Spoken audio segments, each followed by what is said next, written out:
อาวุโสท่านนายกการบริหารส่วนตำบลโนนลัง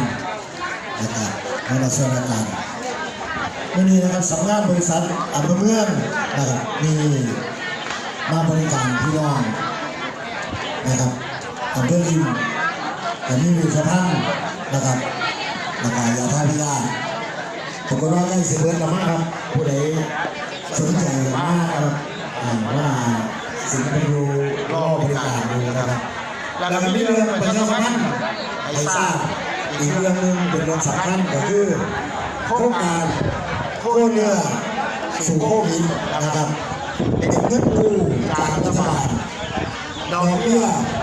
ล้านละ100 บาทต่อปีนะครับพี่น้องผู้ใดสนใจนะครับทำนิดหนึ่งขออนุญาตก็คือโครงการนี้นะครับจะมีการกู้เงินซื้อโคเรือมาเลี้ยงนะครับเป็นโคขุนโดยผู้ใดจะเลี้ยงจะต้องร่วมทุนกันเป็นวิสาหกิจชุมชนนะครับถามว่าวิสาหกิจชุมชนมีจดวิสัยจดกับทางสำนักงานเกษตรอำเภอนะครับเมื่อท่านเป็นกลุ่มแล้วแต่ละกลุ่มนะครับบ่ต่ำกว่า7บ่เกิน10นะครับส่วนรายละเอียดในการจดวิสาหกิจชุมชนนะครับเดี๋ยวคอยมาสอบถามจากทางสำนักงานบริษัทสำนักงานเกษตรอำเภอเมืองนะครับว่ามีอย่างไรนะครับวิธีการก็คือน้องจะต้องล้างลงทุนหุ้นพี่น้องหลายไปจะสามารถกู้ได้มี10 เท่าของหุ้นเรื่องหุ้นเรื่องทุนสมมติน้องคุณตำบลโนนลังนะครับนี่คือ10 คนออกกันคนละหมื่นเป็นเงิน100,000 บาท20 เท่าของ100,000นี่ครับ2 ล้านบาท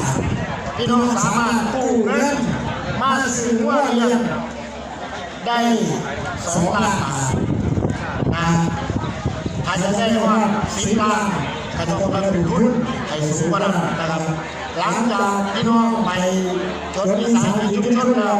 ได้หุ้นมาแล้วจะไปสมัครกับปศุสัตว์ต้องการอยากเลี้ยงง่วงขุนนะครับซึ่งเมื่อพี่น้องนะครับได้เป็นสมาชิกแล้วกู้เงินแล้วนะครับที่นี่พี่น้องครับง่วงพี่น้องจะต้องไปซื้อเองนะครับสิ่งนั้นเจ้าหน้าที่ทางคณะกรรมการเพื่อที่จะซื้อให้ถึงว่าทหารทางหลวงเป็นที่จะซื้อให้เขามีหน้าที่เอามาเลี้ยงนะครับตัวนี้เพื่อมาเลี้ยงกลางน้ำก็คือเอาเนื้อในมาเลี้ยงขุน4 เดือนแล้วก็ขายนะครับ